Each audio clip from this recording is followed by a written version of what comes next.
estarlo grabando. Entonces, el día de hoy vamos a estar viendo este tema.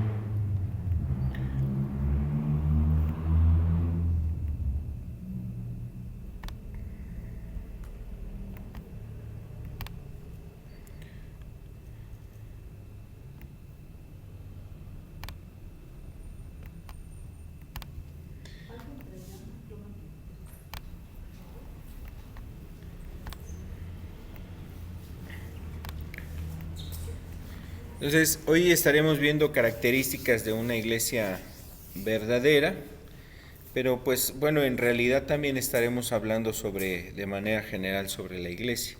No sé si me alcance el tiempo para poder compartirlo todo lo del mensaje, pero bueno, estaremos iniciando el día de hoy con este mensaje que ustedes pueden ir observando aquí en la pantalla, en la presentación. Y será precisamente este el tema del día de hoy. Pues quiero iniciar, hermanos, con una oración para pedirle a Dios nos ayude, nos bendiga en este mensaje.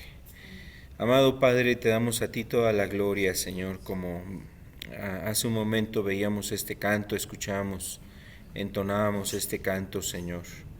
Hay un pueblo que te ama, tu palabra levantó, Señor. Se despertó de las tinieblas por ti, Señor. Queremos seguirte a ti, Señor, y hacer tu voluntad. Ayúdanos. Permite que podamos recibir de tu luz, de tu gracia, para que podamos, Señor, cumplir el propósito que tienes en nosotros.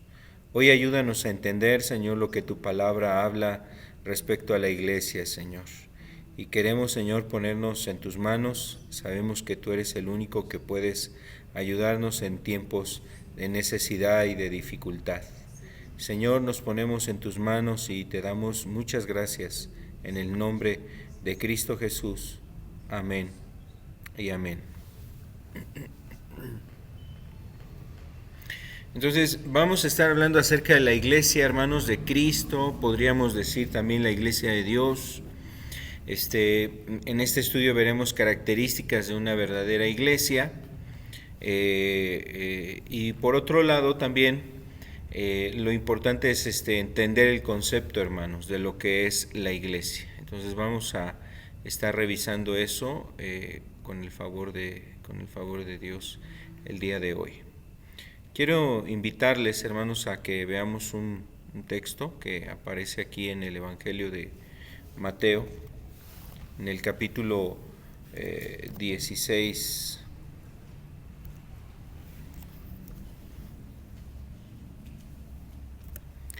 El versículo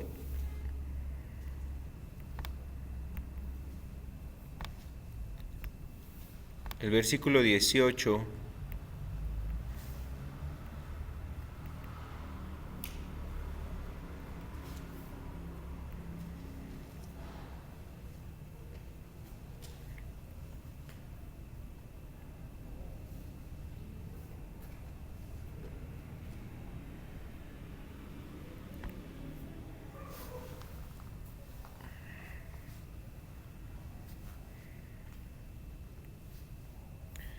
Mateo capítulo 16, versículo 18, hermanos, aparece aquí el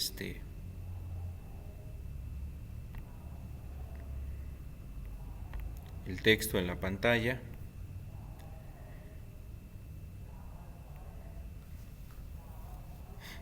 Ay, creo que lo quité.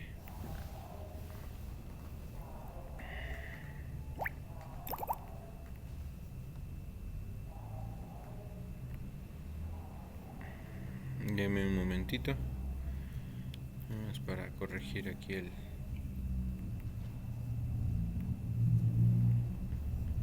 Ok. Dice, y yo también te digo que tú eres Pedro, y sobre esta roca edificaré mi iglesia, y las puertas del Hades no prevalecerán contra ella. Yo también te digo que tú eres Pedro, y sobre esta roca edificaré mi iglesia, y las puertas del Hades no prevalecerán contra ella.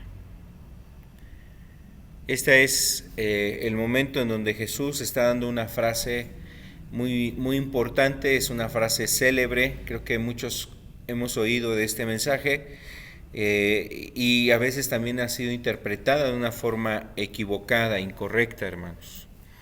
Pero bueno, aquí Jesús está hablando con Pedro y le dice que él va a edificar su iglesia. O sea, Jesús dice, voy a edificar mi iglesia y las puertas del Hades no prevalecerán contra ella. Entonces la iglesia es de Cristo, la iglesia es de Cristo, Él está encargado de construir, de edificar la iglesia, y dice que aún las puertas del Hades no prevalecerán contra la iglesia. Eso es lo que Jesús está hablando en este pasaje. Algunos lo han interpretado, particularmente la Iglesia Católica lo ha interpretado como el hecho en donde Jesús declaró que sobre Pedro estaba siendo edificada la iglesia, o sobre Pedro está colocada la iglesia, pero más bien es un error pensar eso. La iglesia es de Cristo, está edificada sobre una roca que es Cristo Jesús, es también su palabra, y eso es lo que está hablando Jesús en este contexto. Entonces, hermanos, aquí vemos este punto. Jesús tiene una iglesia y Él está dedicado a construir su iglesia. ¿Cómo surgió esa iglesia, hermanos? Esa iglesia surge gracias a que Jesús dio su vida para rescatar o para perdonar los pecados de aquellas personas que se han arrepentido y que creen en Él.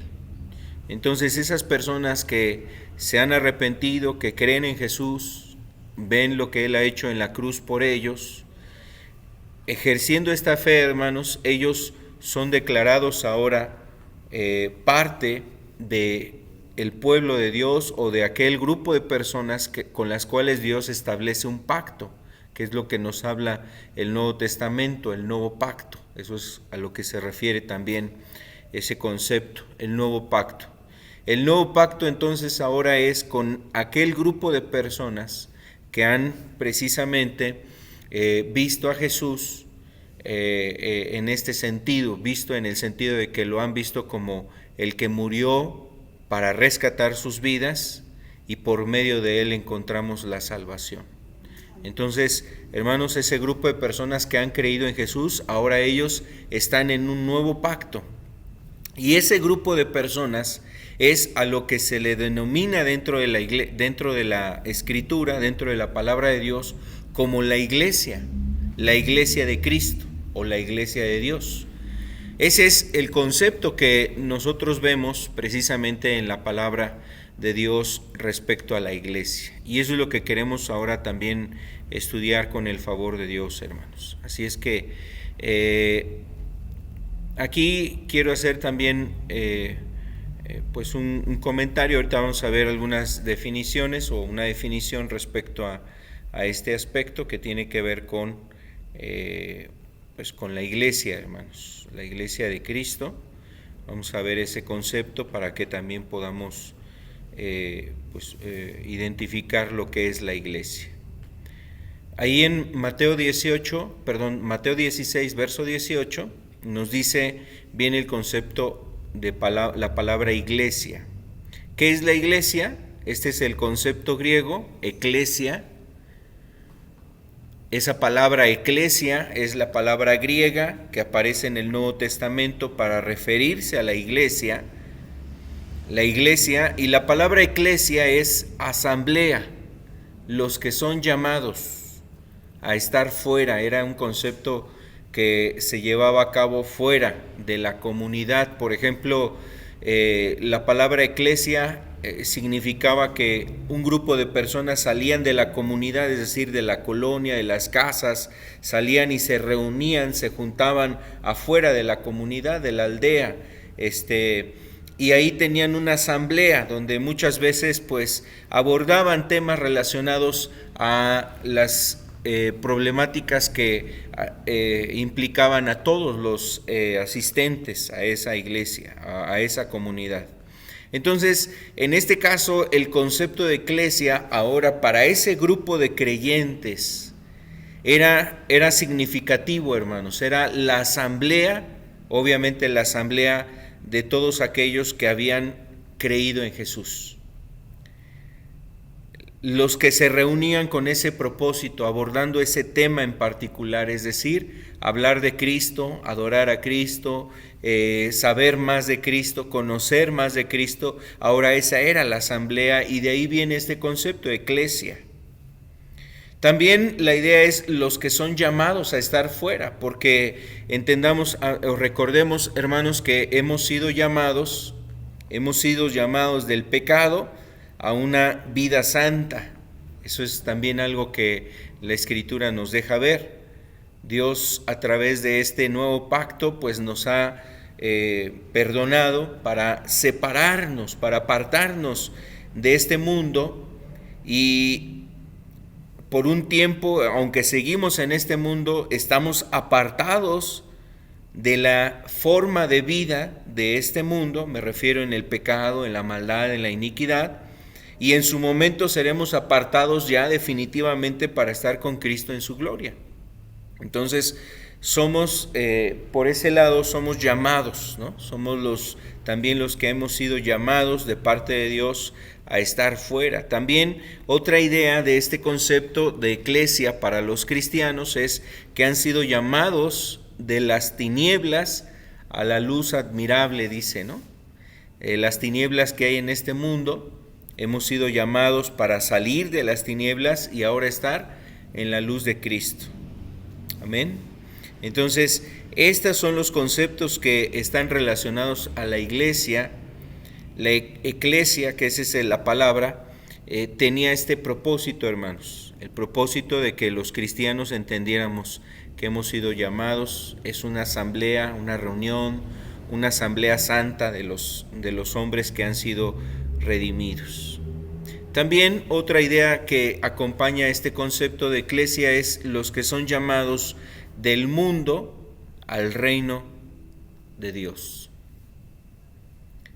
que nos ha rescatado, hermanos, de este mundo y nos ha trasladado al reino de su amado Hijo. Entonces nosotros pues ya no estamos más en este mundo en el sentido de vivir, deleitarnos y complacernos en las cosas de este mundo, sino ahora vivir lo que tengamos que vivir, es decir, dando testimonio, honrando a Dios aquí, guardando su palabra, y estamos en el reino de Dios. Entonces, esta es la idea de iglesia. Vamos a ver un concepto más sobre la iglesia. ¿Qué es la palabra iglesia? O sea, una definición que podríamos nosotros encontrar en un diccionario, por ejemplo, un diccionario bíblico, nos puede decir lo siguiente: la iglesia es el conjunto de fieles. El conjunto de fieles son los que son llamados por Dios. Los que son llamados por Dios por el Evangelio de Cristo. Cuando el Evangelio es predicado, los que lo obedecen son designados como los llamados o escogidos por Dios. Esto es algo que hace un momento les platicaba o les explicaba. Entonces, cuando nosotros oímos el Evangelio, hermanos, pues obedecemos el Evangelio, y al obedecer el Evangelio entonces hemos sido llamados, somos escogidos por Dios, obviamente para ser ese conjunto de fieles que ahora están buscando servir, seguir a Cristo.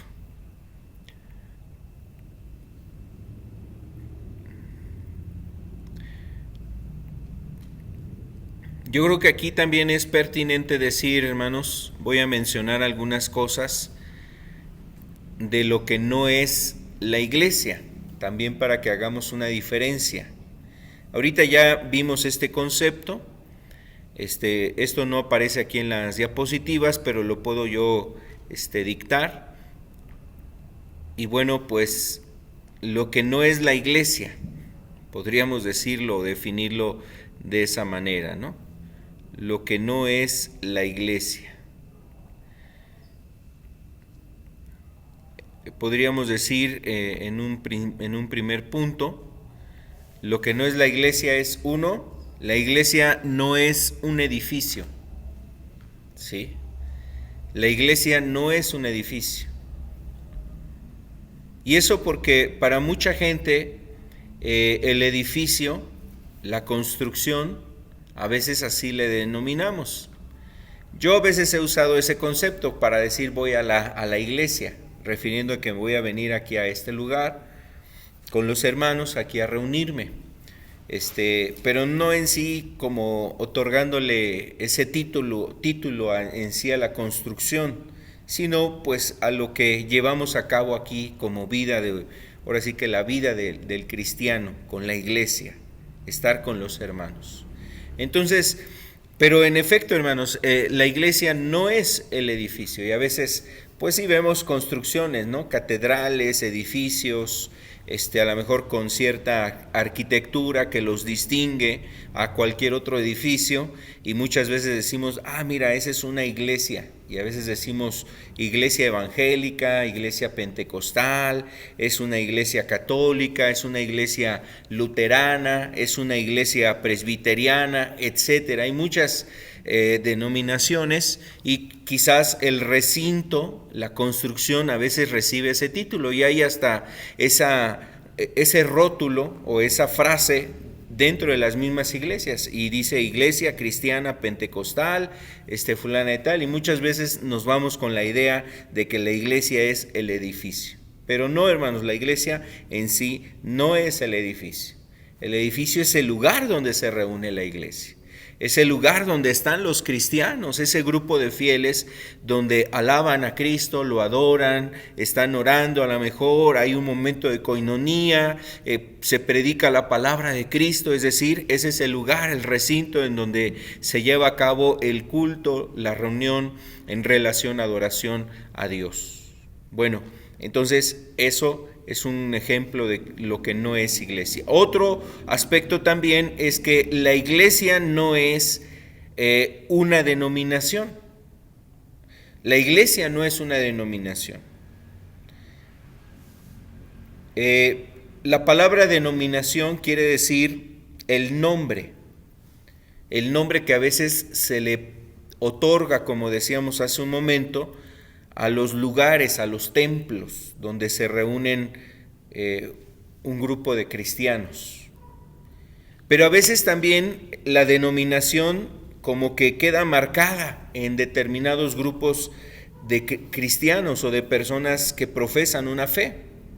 Y la denominación parece que a veces es más importante que en sí que la misma iglesia. Es decir, a veces las personas defienden tanto su denominación, porque a lo mejor por las posturas doctrinales que pueda tener cada movimiento religioso, pues se hacen tan celosos de ese aspecto, de defender su denominación. Y, por ejemplo, pues hay una variedad muy grande de movimientos cristianos que se denominan con un tema o con un nombre, tienen un nombre en particular, y cada uno de ellos tiene una postura doctrinal quizás diferentes unos con otros. Entonces, la variedad de cristianos, hay muchos, es decir, es amplia.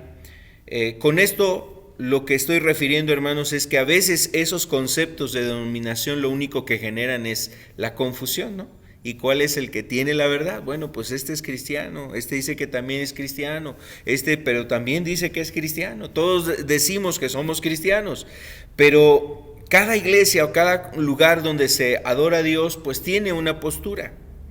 Eso muchas veces puede generar una confusión.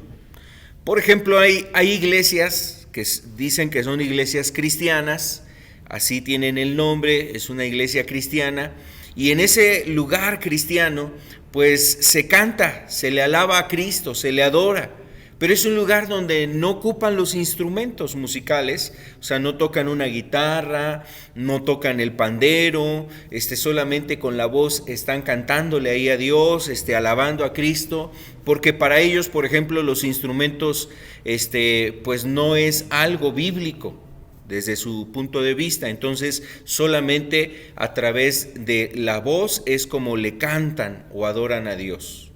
Esa es la postura doctrinal que puede tener una agrupación. Y a veces eso es lo que hace la diversidad de grupos cristianos, hermanos, porque ahí no se adora con algún instrumento. ¿Es pecado adorar con instrumento? Pues no es pecado. Pero también pues no se puede decir que está mal por tocar el instrumento, por los que no quieren tocar el instrumento. Entonces más bien son las ideas y las posturas que cada quien tenga. No, como tal, no es un asunto determinante de si la salvación va a ser afectada por tocar instrumento o por no tocar instrumento. La persona pues no se va a condenar o no va a estar condenada porque practique la alabanza o lleve a cabo la alabanza de una o de otra forma. Y así podríamos hablar de muchos otros aspectos, ¿no? De los que solamente con falda las hermanas pueden estar ahí en la iglesia, otras que a lo mejor no pueden usar ni joyería, ni un pendiente, ni un arete, cero maquillaje. Ese tipo de posturas son precisamente las posturas que pueda tener determinadas agrupaciones. Y bueno, cada quien determinó eso de acuerdo desde su perspectiva, pero a veces se cae en estos errores pensando que si yo llevo una vida guardando este tipo de reglas, entonces yo soy más santo o estoy caminando en la santidad. Y la santidad la reducen a ciertos mandamientos que a veces pues no hay realmente como tal algo muy claro de parte de la Escritura definiendo la mujer santa. Pues es una mujer que pues no usa nada de maquillaje. La mujer santa es una mujer que se viste de esta forma. El hombre santo es un hombre que no toca los instrumentos, etcétera. O sea, no se define así la santidad, por lo menos lo que vemos en las Escrituras. Hay parámetros y hay lineamientos que sí manda la Escritura respecto a la vestimenta, al atuendo, al atavío, como le llama la Escritura, respecto a la mujer, también al varón, de cómo deben de ataviarse, cómo es su vestimenta, cómo debe ser su vestimenta. Y sí hay parámetros que son éticos, que son correctos, que son adecuados desde el punto de vista de lo que Dios que está buscando que nosotros como cristianos aún podamos ser luz en ello. Entonces, esos aspectos son importantes. Sin embargo, las denominaciones, hermanos, lo que hacen es más bien fijarse en otros aspectos, ¿no? Como por ejemplo los menonitas, podríamos decir que es una denominación cristiana. Los menonitas es una agrupación cristiana de mucho tiempo atrás, es uno de los grupos conservadores, es uno de los grupos muy arraigados a sus principios, preceptos, mandamientos, pero también muchos de esos mandamientos fueron dados en base a un contexto diferente de vida al que nosotros ahora tenemos. Por ejemplo, algunos conceptos que ellos tienen de guardarse del mundo es el hecho de cuidar sí su vestimenta, pero cuidan su vestimenta no solamente en que no sea una vestimenta a lo mejor indecorosa, una vestimenta donde a lo mejor no se cuide el atavío, o sea, sino que más bien hasta en los colores. Por ejemplo, se definían ciertos colores solamente, no podían usar colores vivos, por decirlo así, a lo mejor un rosita así claro, algún color, no sé, como el blanco, un color así que llamara la atención. Normalmente son colores que han sido definidos por sus tradiciones y costumbres, pero que en la Biblia también no viene un precepto. Pues si te vistes de color, no sé, de color rosa o de el color azul cielo, o te pones una prenda a lo mejor color lila, pues estás mal. No, eso no lo define la Escritura. Sin embargo, ellos como una agrupación quisieron conservar aún su forma de vestir, y pues establecieron los parámetros aún hasta en los colores que se aceptaban dentro de la comunidad, y hay colores que no se aceptan dentro de esa comunidad. Entonces es una comunidad que se ha establecido por esas reglas. Son ejemplos, hermanos. También otro ejemplo es, por ejemplo, el uso de la tecnología. Ellos en aquellos años, desde 1600, estas agrupaciones pensaban que la amistad con el mundo era tener amistad con la tecnología. Si tú tenías amistad con la tecnología, entonces tenías amistad con el mundo. Y para no ofender a Dios y no quebrantar ese mandamiento, entonces se establecían parámetros donde se decía nada que ver con la tecnología.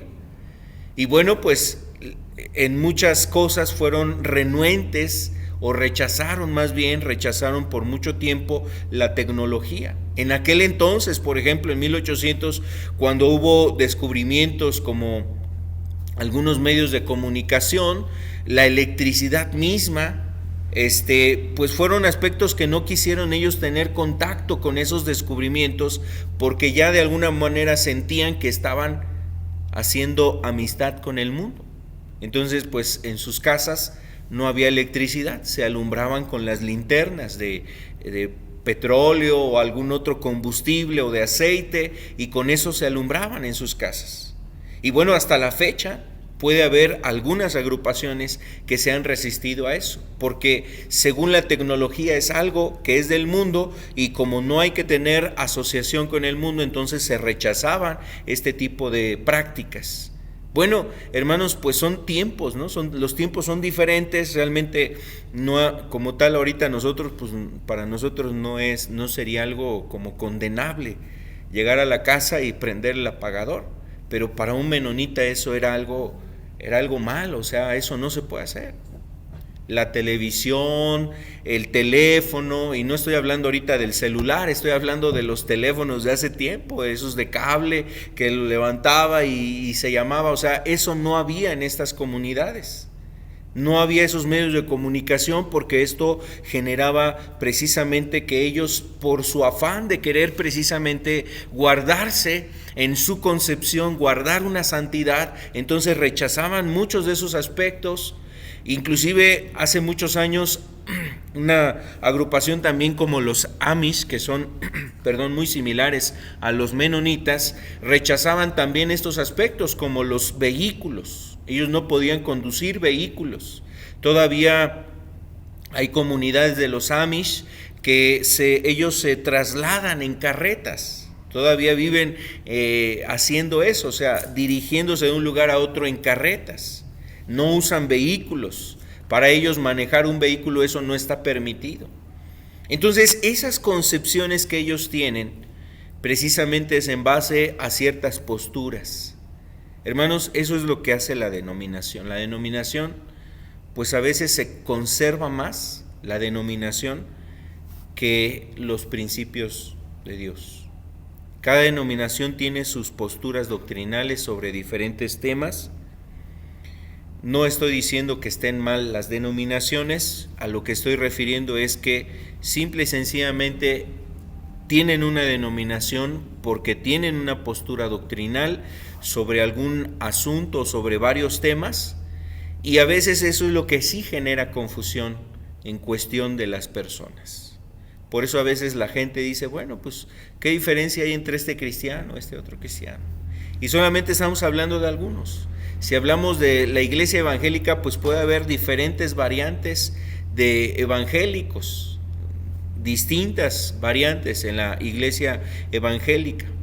Si hablamos, hermanos, de la iglesia bautista, también hay, aunque tienen un común denominador, la bautista, pues puede haber variantes también entre los bautistas. Hay los que son más conservadores y hay a los que les permiten pues el piercing, el tatuaje, el pelo largo, son cristianos, son bautistas, traen aquí el aretito, así van a la iglesia, hermanos, van al culto, llegan a la reunión con el pelo largo, con las rastas a lo mejor, con el tatuaje, y así, o sea, esa es su vida y esa es la idea que ellos tienen, obviamente, sobre la cristiandad, y digo cristiandad entre comillas, porque ahí ya hay aspectos donde la denominación ha invalidado sí mandamientos o se invalidan mandamientos que sí establece la Escritura, pero son denominaciones. Entonces, hermanos, la iglesia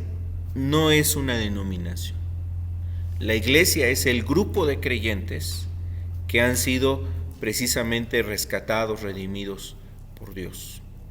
La denominación solamente es el nombre con el cual las agrupaciones pues han querido ser reconocidas. La iglesia pentecostal, la iglesia, no sé, a veces pues hay diferentes, ¿no? A veces hay unas agrupaciones que pues de repente si se quema mucho la agrupación porque ha habido muchos escándalos, pues ya después le cambian el nombre. Como la agrupación esta que se denomina Pare de Sufrir, así se conoce en muchos lugares, Pare de Sufrir.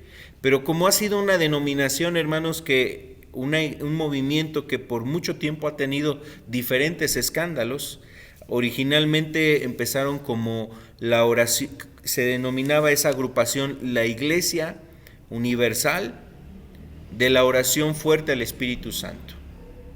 Y así se conocía esa iglesia. Después fue precisamente conocida como Pare de Sufrir. Y otros nombres que ha tenido. O como Amistad Cristiana. Antes era Amistad Cristiana, ahora creo que ya tienen otro nombre, no recuerdo bien el nombre que tienen. Amistad de los Hombres, creo que se llama ahora ya. Ya no es ni siquiera Amistad Cristiana, ahora es Amistad de los Hombres. Y hay otros movimientos que a veces hasta son un poco más seculares, como Vida Nueva, ¿no? A veces esos nombres que no suenen tan religiosos, a veces es el concepto. No, es que eso se oye muy religioso. Es que si le ponemos la iglesia de Sión, pues eso se oye muy religioso. No, vamos a ponerle Vida Nueva. O Sal y Mostaza, o ¿cómo se llama la otra? Hay uno que se llama Conquistando Fronteras, otro es Semilla de Mostaza, no sé, y así. O sea, algún nombre que no suene a lo mejor tan evidenciado como una agrupación religiosa. Y muchas veces el nombre, hermanos, sí manifiesta, o ya deja en claro, el nombre deja en claro, pues el tipo de agrupación que es. Por ejemplo, muchas agrupaciones que no ponen como tal un nombre que se identifique así claramente como algo relacionado a Dios, a la Biblia, a Cristo, a la palabra de Dios, y que digan, no, pues vamos a ponerlo así, este nombre, porque el otro se oye más religioso. Muchas veces esos lugares se convierten, hermanos, en un club social. O sea, la gente está en los lugares así solamente por el hecho de estar en una fraternidad.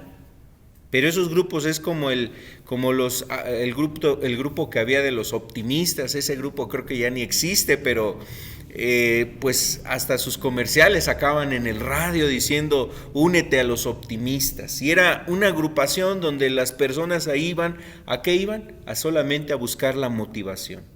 Y hermanos, hay muchas iglesias, o entre comillas puedo decir iglesias, hay muchas más bien agrupaciones que se han convertido en eso, en agrupaciones solamente de optimismo, en agrupaciones que la gente quiere buscar como motivacionales, grupos en donde solamente estén en un club donde reciban aprecio, donde puedan sentirse parte de una agrupación. pero no hay una identidad con Dios, con Cristo. Aunque en esos lugares se hable de Dios, se cite la Biblia o se haga ciertas referencias a las Escrituras. Entonces, hermanos, pues la denominación muchas veces lo que ha buscado es más poner en alto el nombre de la agrupación, del movimiento religioso o de la agrupación social que tengan las personas en ese lugar, más que inclusive honrar y realmente servir y agradar a Dios. Entonces, eso es lo que no es la iglesia también. También, en otros lugares, hermanos, para ser parte de la iglesia, pues necesitas una membresía. Y a veces la membresía viene por el hecho de que tú te bautizaste en ese lugar. Te dan pues como en la iglesia católica, tu fe de bautismo, ¿no? Te dan tu fe de bautismo ahí en la iglesia cristiana, en la iglesia evangélica, en la iglesia te dan ahí también tu certificado, tu diploma de bautismo. Y ya por ese hecho la gente siente que es parte de esa asociación. Tú ya te bautizaste y es más, de aquí no puedes salir porque si te vas de este lugar te vas a perder.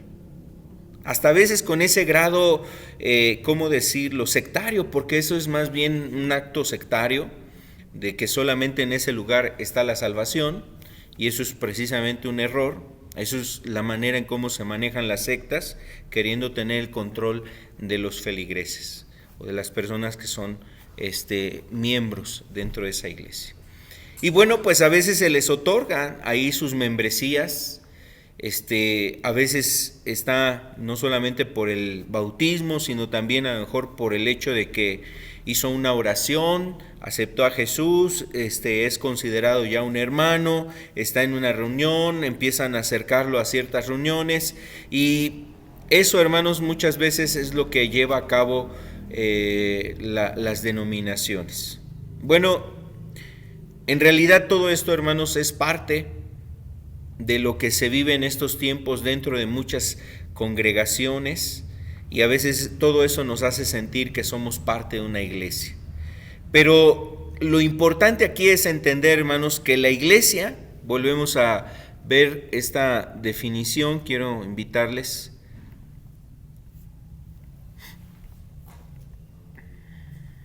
Es el grupo de creyentes, hermanos. La iglesia es el conjunto de fieles, los que han sido llamados por Dios a través del Evangelio de Cristo, y cuando esas personas han obedecido el Evangelio, entonces ellos son llamados, han sido escogidos por Dios.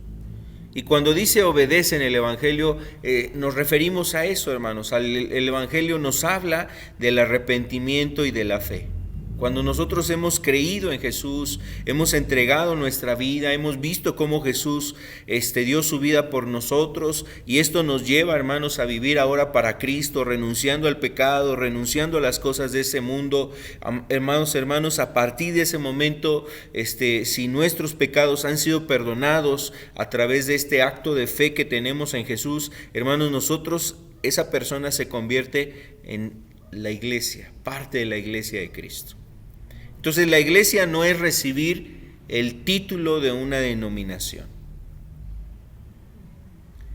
O sea, la verdad es que no es necesario que un pastor te diga, hermano, tú ya eres miembro de esta iglesia.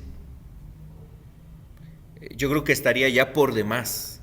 O sea, a veces hay personas que sí lo requieren, pues por el hecho de ayudarles en cuestión de encontrar su fe y de tener la confirmación en sus vidas, pero esa es un acto en donde Dios en primera instancia te lo ha comunicado a ti.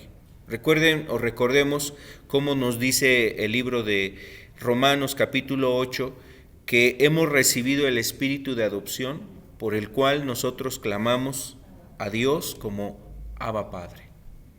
Entonces, si hemos sido adoptados por Dios, pues somos parte de la iglesia de Cristo. Amén.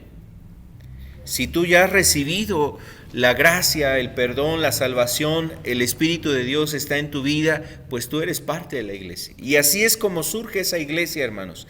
La iglesia que nos habla el libro de Hechos. Recuerden, Jesús en los evangelios nos describe la muerte de Jesús, nos describe cómo Jesús murió en la cruz, fue crucificado, fue declarado muerto, pero al tercer día resucita, da evidencia de la resurrección, se presenta durante 40 días a los apóstoles, a muchas personas, a más de 500, dice el apóstol Pablo, a él mismo se le presentó resucitado, y además después en el libro de Hechos nos dice que, dice en los evangelios que regresa a los cielos. Y ahora en el libro de Hechos 2 nos dice que viene el Espíritu Santo sobre los discípulos, 120 que estuvieron ahí fieles, viene el Espíritu Santo, hermanos, ahí es donde surge la iglesia que Dios levantó a través de Cristo Jesús, a través de este pacto que es por medio de Cristo Jesús. Entonces, la iglesia, hermanos, tiene esta característica. Primero, es ese conjunto de fieles que han obedecido al Evangelio, han sido perdonados sus pecados, y segundo, estos fieles han recibido el Espíritu Santo. Esa es la iglesia, hermanos. Una persona que le han sido perdonados sus pecados y ha recibido el Espíritu Santo es parte de la iglesia de Cristo. Así es que la iglesia de Cristo no está limitada a una denominación, a una agrupación. Yo he conocido evangélicos, hermanos, que son un ejemplo, son una bendición, personas que son pentecostales, evangélicas, y que se les ve, hermanos, el deseo de servir a Dios, de amar a Dios, de caminar con Cristo, de honrar a Dios. Y bueno, pues son evangélicos, yo pienso que son parte del cuerpo de Cristo. Pero sí también he visto otros evangélicos que definitivamente pues su vida no congenia con el evangelio, con la vida que Dios nos deja ver en las Escrituras, con la ley de Cristo. Y bueno, pues aunque sea evangélico, de cuna evangélica, pues no por eso la persona se va a salvar. Entonces, la iglesia es aquella que está caminando en la verdad de Dios y que vive la palabra de Dios. Y bueno, entonces, esto que estamos comentando, hermanos, es porque eso es lo que no es la iglesia. Vamos a ver otro punto más también, los nombres que la Biblia le da a la iglesia. Por ejemplo, en el Nuevo Testamento se le refiere a la iglesia como el cuerpo de Cristo. Y la mayor de las ocasiones lo vemos este título que recibe la iglesia. La iglesia se le da el título del cuerpo de Cristo.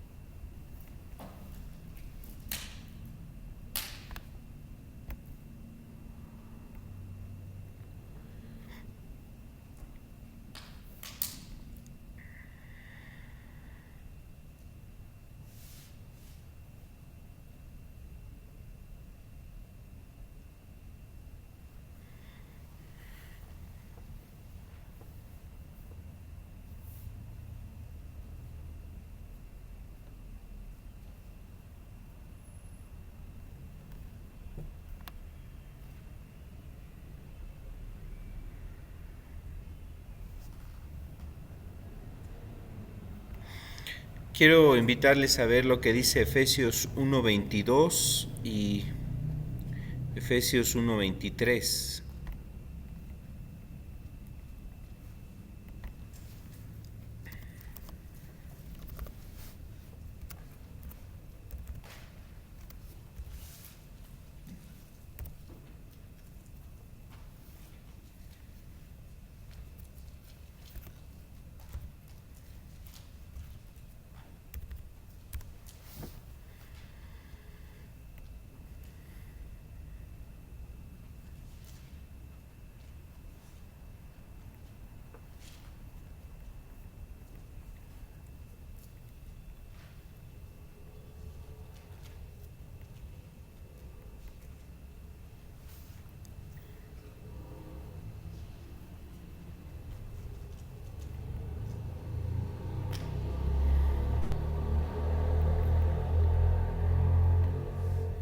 Dice aquí Efesios 1:22.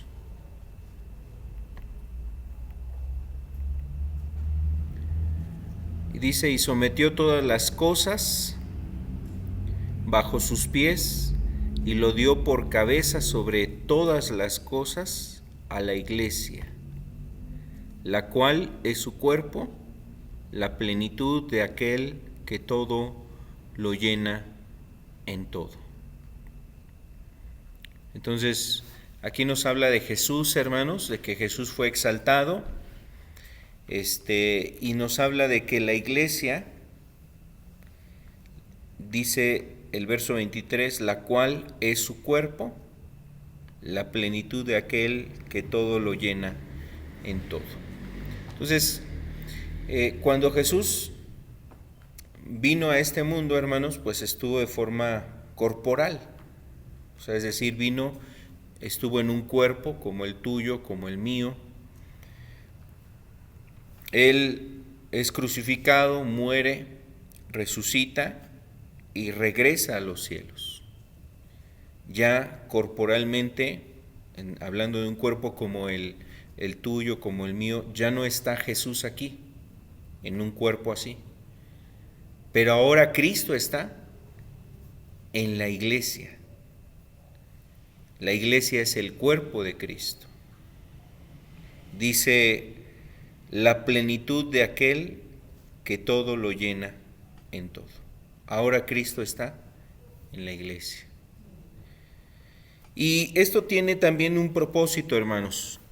La iglesia, cuando se le da el título de cuerpo, pues se le da con el sentido de que nosotros somos miembros unos de otros. Cada uno de nosotros somos parte de un mismo cuerpo. En ese sentido somos miembros de un mismo cuerpo. Los unos de los otros somos parte de un mismo cuerpo. Entonces, este concepto del cuerpo en la Biblia habla de la unidad, habla de un mismo propósito. También el cuerpo de Cristo, pues ahora tiene una función, ¿no? Así como nuestro cuerpo tiene distintas funciones, cada uno de nosotros podemos tener una función diferente en la iglesia, en el reino de Dios, y ninguno es menos o menos valioso y otro es más valioso, no. En ese aspecto Pablo en las epístolas habla mucho de este aspecto, diciendo que aún a veces aquellas partes de nuestro cuerpo que las tenemos como las deshonrosas o las de menos honra, las cuidamos más. Entonces Pablo habla en ese sentido diciendo que a veces nosotros, nuestro cuerpo, sabemos que cada uno de las partes de nuestro cuerpo es muy útil. Y así, hermanos, esa es la idea también del cuerpo, es decir, que todos nos necesitamos. En el cuerpo de Cristo todos nos necesitamos. Este sentido del cuerpo en la Biblia, hermanos, también nos hace entender que debemos de estar unidos, ¿no? O sea, la cabeza no está en un lugar, la mano está en otro lugar de la casa y los pies en otro lugar, no. Todo está en un mismo lugar. La iglesia, hermanos, pues siempre debe buscar esto, estar unida, tanto en momentos buenos como en momentos difíciles, tanto en momentos de tristeza como en momentos de alegría. La iglesia siempre debe buscar estar unida. Pablo dice, ¿acaso el ojo le dirá a la mano no te necesito? No, realmente el cuerpo necesita de todos los miembros que lo conforman. Así nosotros, hermanos, nos necesitamos. Entonces, la Biblia le da, por ejemplo, este nombre a la iglesia como el cuerpo de Cristo porque tiene este propósito, hacernos entender la unidad, hacer entender que somos parte de un cuerpo y cumplimos una función, y la función que tenemos que hacer pues es también algo muy importante. Como a veces una uña, hermanos, ¿no? Podríamos pensar, ¿de qué me sirven las uñas? Pero si no tuviéramos uñas, Imagínense cuántas cortadas habría. El dedo pequeñito del pie, si no tenemos el dedo pequeño, el dedo más chiquito del pie, podríamos decir, ¿de qué me sirve ese dedo? Solamente para pegarme ahí en la cama, en las patas de la cama cuando estoy caminando descalzo y me pego y me duele. Pues bueno, es muy doloroso ese dedito, pero también si no lo tuviéramos, hermanos, no podríamos conservar el equilibrio. Nos faltaría o nos fallaría el equilibrio. Entonces imagínense un dedito que diríamos, no, pues ¿para qué me sirve? ¿Y cuán útil es, hermanos?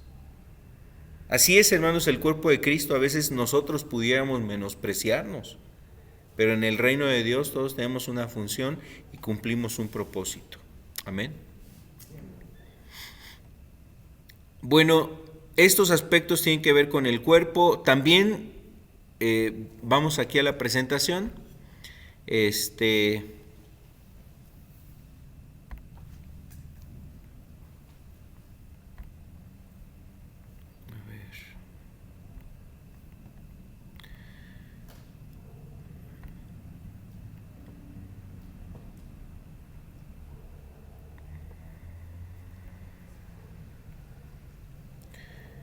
Entonces también, hermanos, la iglesia recibe el nombre de el reino de Cristo.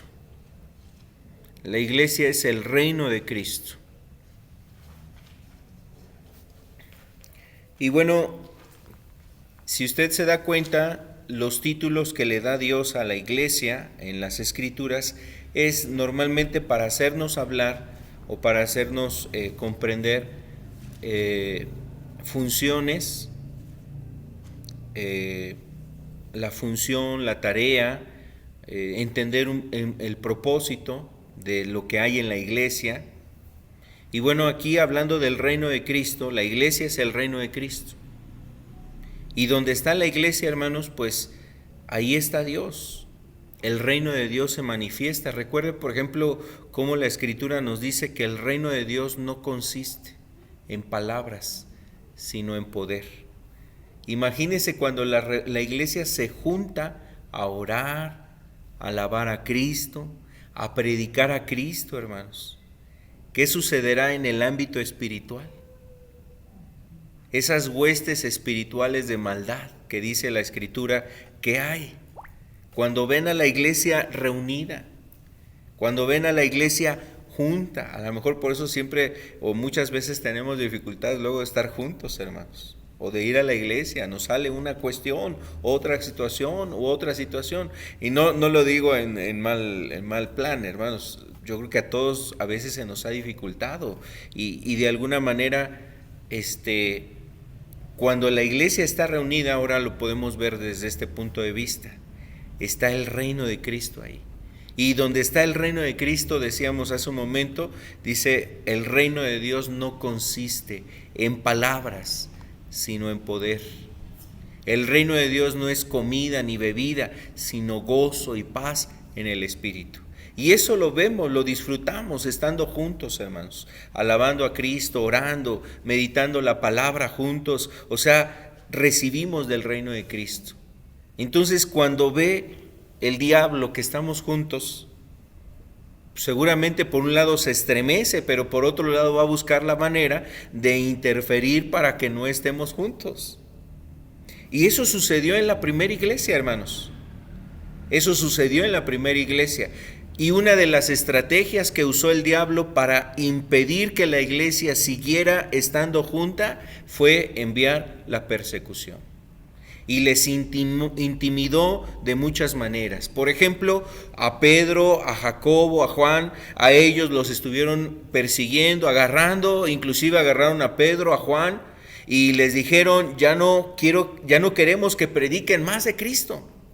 Porque cuando la iglesia se juntaba y predicaban de Cristo, como dice la Escritura, hermanos, ahí está el poder de Dios. El reino de Dios no consiste en palabras, sino en poder. Y entonces el diablo buscaba de qué manera quererles intimidar. ¿Recuerdan? Eso viene ahí en el libro de Hechos y nos dice cómo ellos empezaron a orar ahí en el capítulo 5.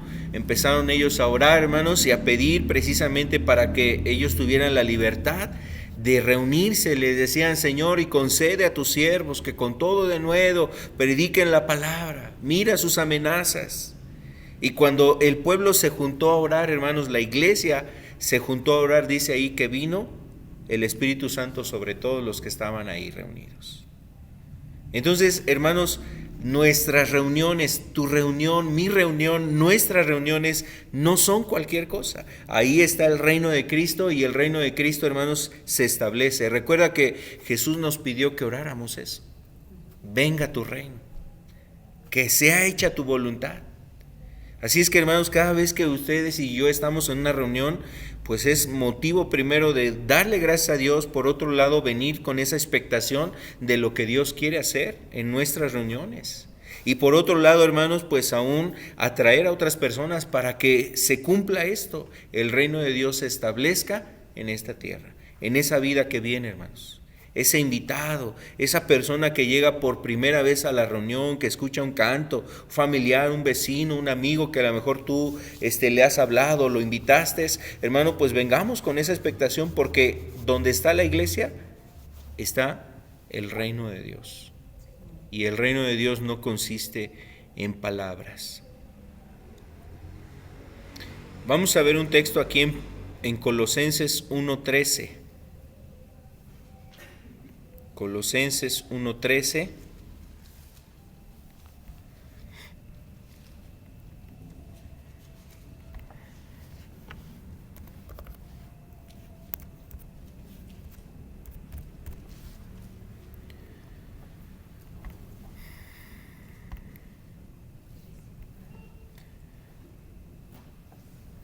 Dice que el cual nos ha librado de la potestad de las tinieblas y trasladado al reino de su amado Hijo. El reino de su amado Hijo. ¿Cuál es ese reino, hermanos? El reino de su amado Hijo está en la iglesia. Ahora hemos sido hechos parte del reino de Cristo. Por eso Jesús decía, hermanos, donde están reunidos en mi nombre 2 o 3, ahí yo voy a estar. Es el reino de su amado Hijo, el reino de Cristo. ¿Cómo más se le conoce?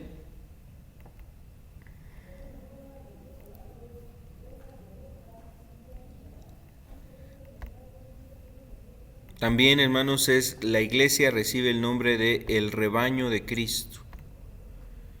El rebaño de Cristo.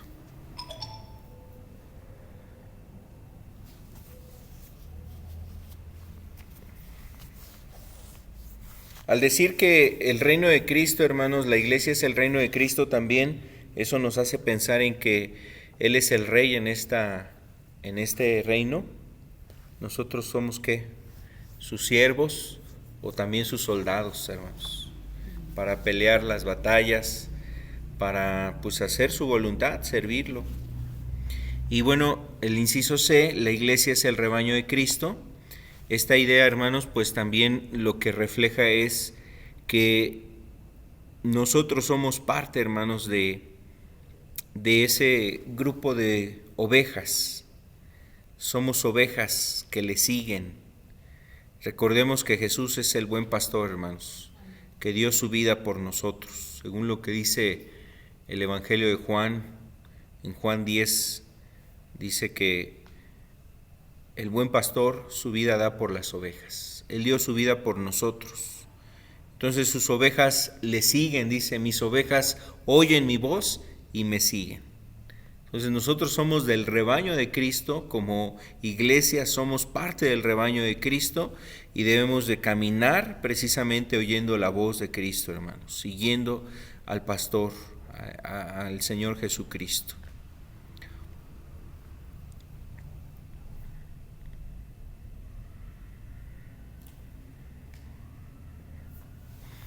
Recordemos también que pues esto nos trae como propósito pensar en que Cristo es el que nos guía, hermanos. Si tú eres parte de la iglesia de Jesús, pues Él te va a guiar, porque tú eres eres esa oveja que ha oído su voz. Él da el alimento que necesitas en tu alma. Y además Jesús también nos protege, hermanos. Así como el pastor hacía esta labor, guiar al rebaño, a buscar el alimento para el rebaño y protegerlo de los peligros. El pastor cuidaba de sus ovejas, y como nosotros somos parte del rebaño de Cristo, la iglesia es el rebaño de Cristo. Imagínense el Señor, hermanos, cuidando a cada uno de nosotros. Eso pues definitivamente es algo muy especial. Tenemos a Jesús, o sea, está Jesús en su amor, en su cariño, en su pasión por nosotros, pues está cuidándonos. Y aun cuando no esté ahí a tu lado un hermano, el pastor, el ministro, hermanos, pero está el pastor de pastores, que es Jesús, el buen pastor, que alimenta, que pastorea, que cuida, que protege, que alimenta tu alma. Entonces, ese es también otro nombre que se le da a la iglesia, el rebaño de Cristo. Vamos a otro punto también. La iglesia es la casa. A veces se le denomina la casa o el templo del Señor. El templo del Señor.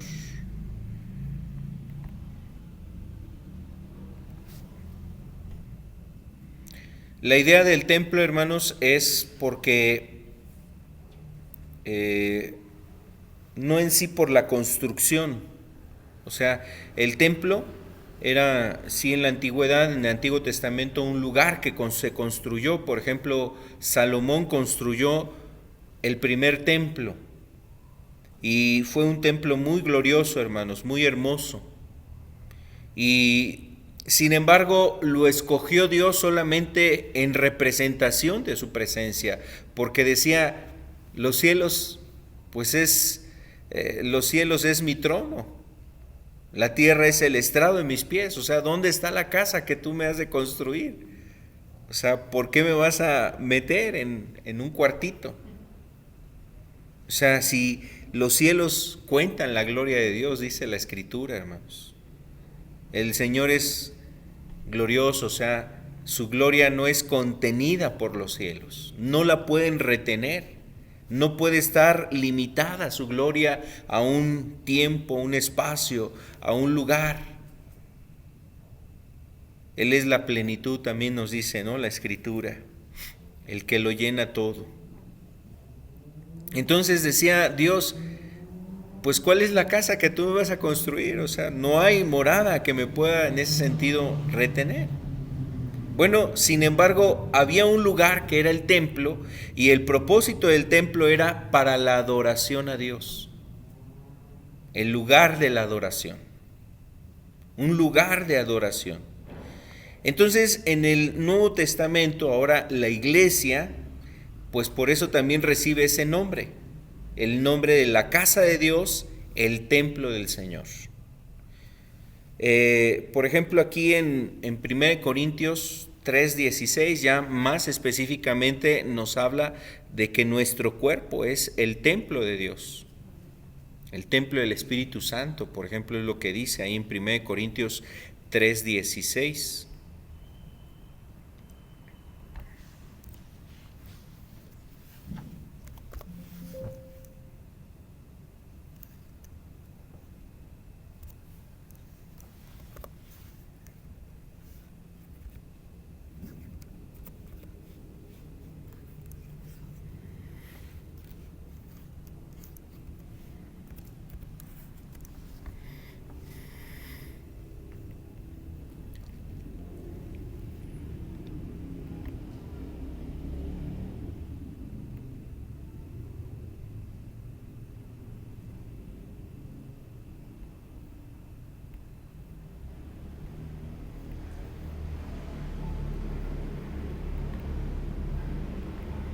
Dice la Escritura, ¿no sabéis que sois templo de Dios y que el Espíritu de Dios mora en vosotros?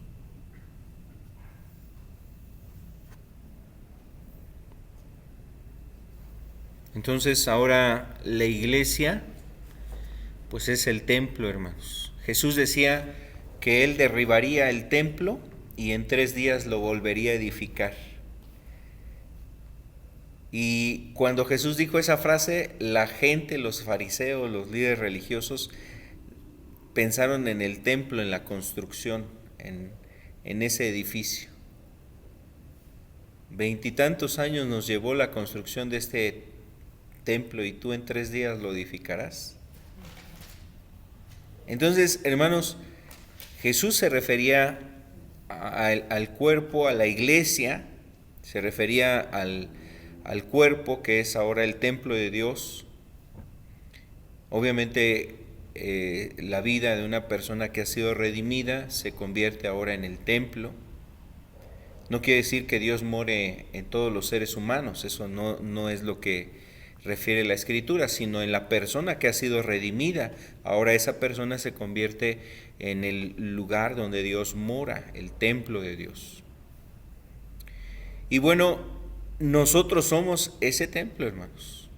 Y como decía yo hace un momento, pues el templo tenía como propósito que pues nosotros en él, es decir, adoremos a Dios, estemos adorando al Señor.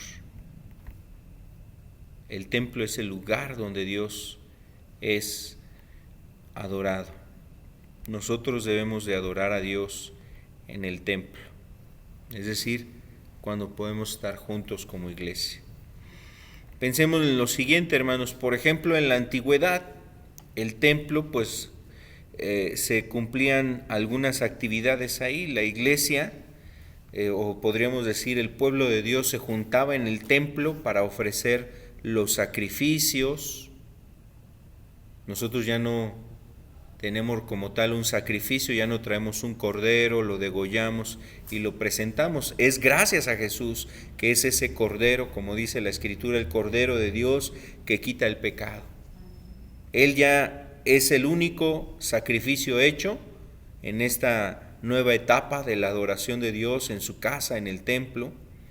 Y ahora lo que sí debemos de hacer es adorar a Dios en espíritu y en verdad, como dice Juan 4:24. El Evangelio de Juan 4:24 dice que Dios busca adoradores en espíritu y en verdad. Y tales adoradores le agrada al Padre que le adore. Entonces Dios está buscando que le adoremos, hermanos. También cuando la iglesia estamos juntos, en la iglesia, hermanos, llevamos a cabo lo que decimos el culto. Y hay 5 cosas que hacemos en un culto, en una reunión. Una de ellas es cantar a Dios, es decir, alabarlo, con nuestros labios declarar sus maravillas, honrarlo, bendecir su nombre, declararle nuestro amor a través de los cantos, de la alabanza, de la adoración. Ese es lo primero que hacemos.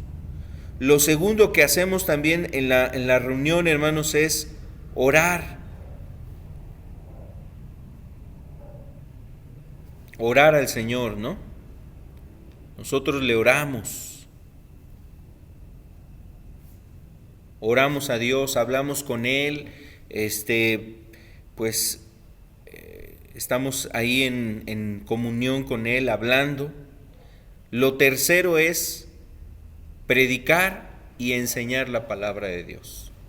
Es decir, que aprendemos, oímos un mensaje de la palabra de Dios. Eso es lo tercero que tenemos en una reunión.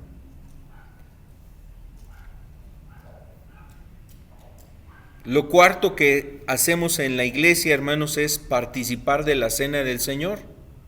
Eso es algo que varios de ustedes no han participado aquí en la congregación, pero bueno, hermanos, con el favor de Dios más adelante pudiéramos participar de eso. Pero la iglesia se junta también para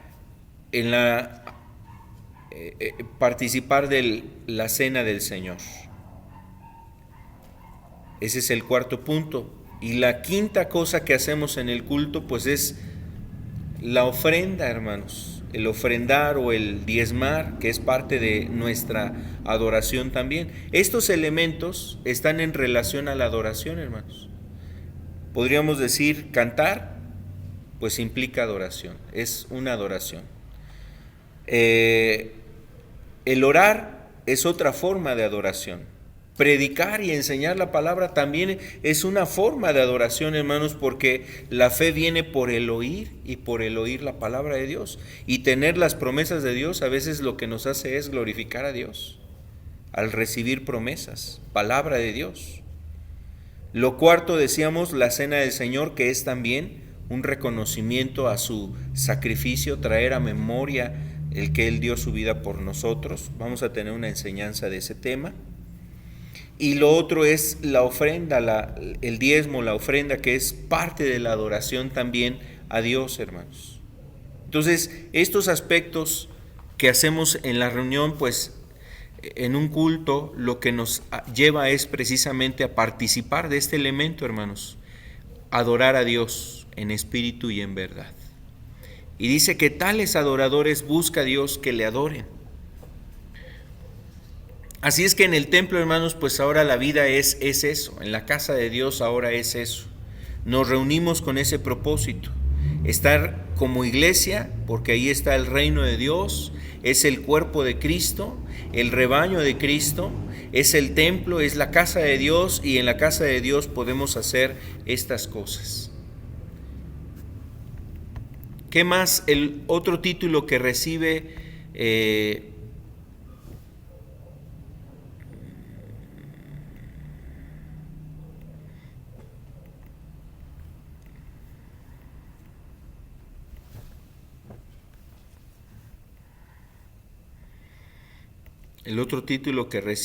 la iglesia, hermanos, es que la iglesia es la esposa de Cristo.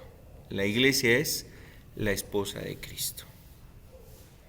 Apenas estudiaba yo con los hermanos aquí en la congregación, las reuniones de martes, unas reuniones que tenemos, y hermanos, tan solamente la epístola de Efesios es una epístola muy hermosa que está destinada a la iglesia y cómo debe de ser la iglesia.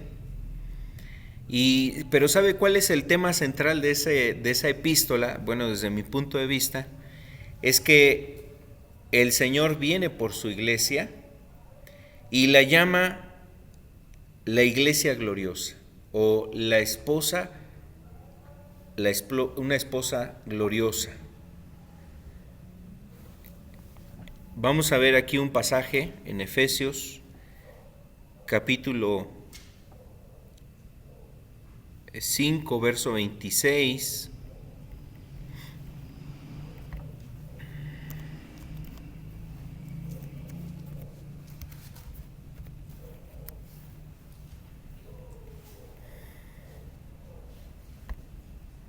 Podemos leer inclusive desde el verso 25, hermanos.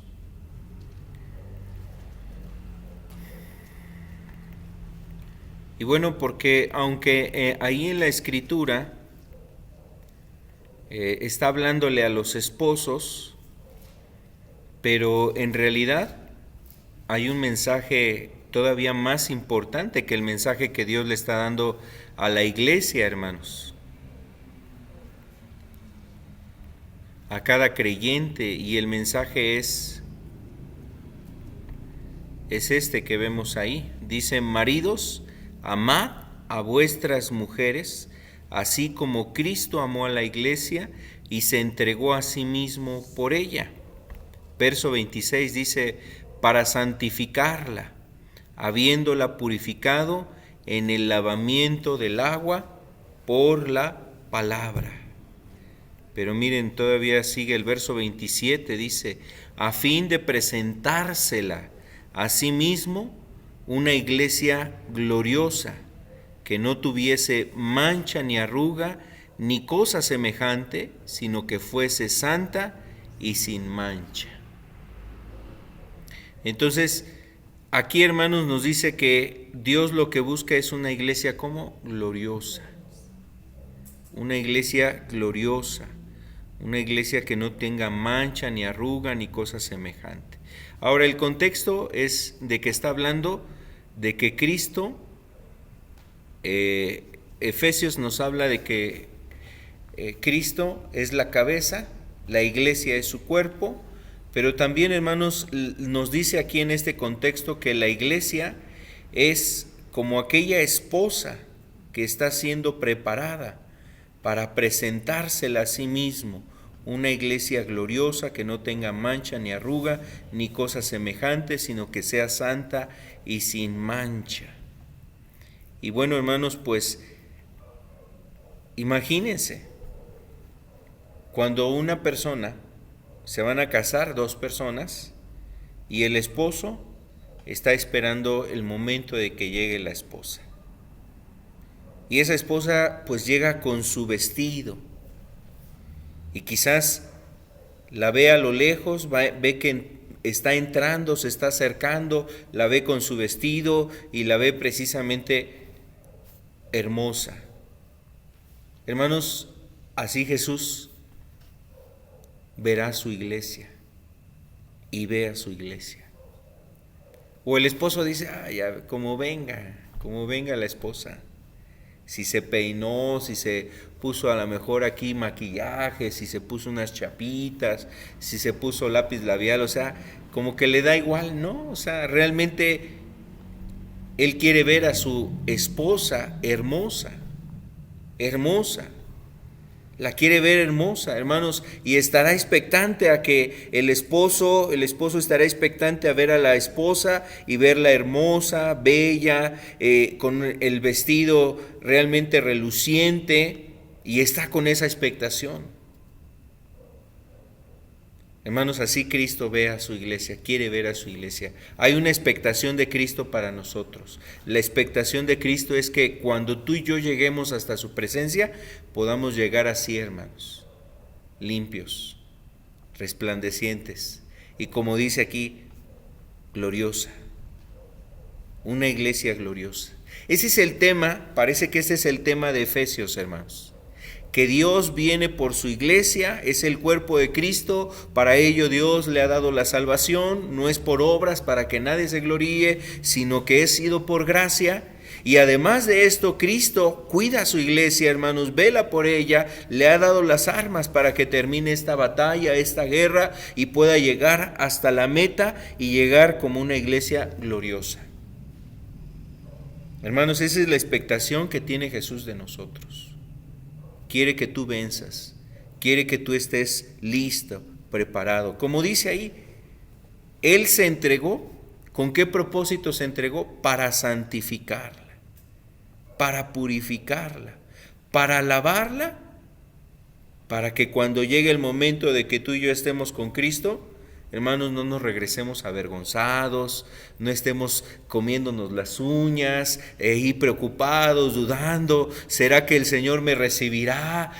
No, hermanos, por la gracia de Dios podemos estar en su presencia, y además tendremos la expectación y la fe y la certeza de que Cristo nos ha estado preparando para que cuando estemos con Él no estemos avergonzados, sino seguros. Nada por nuestras fuerzas, todo por la gloria de Dios y por la gracia de Dios que obró en nosotros. Amén. La gracia de Dios en nosotros. Así es que nosotros, hermanos, tenemos que ser esa iglesia gloriosa. Amén.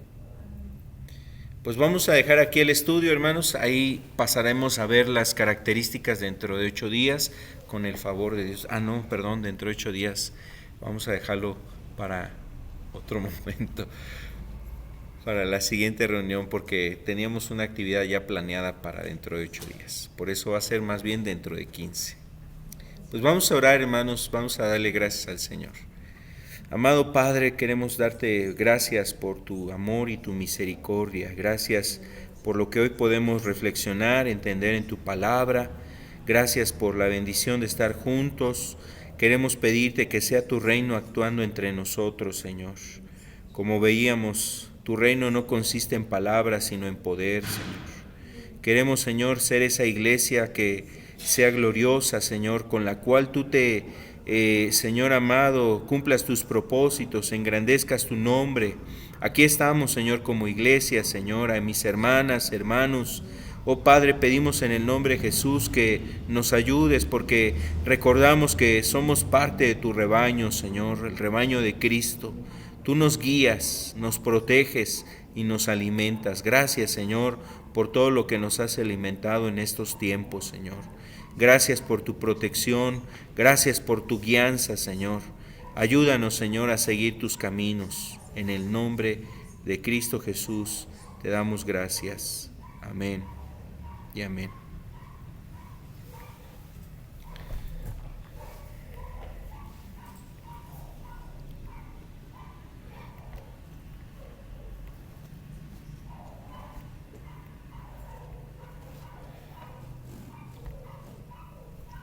Hermanos, pues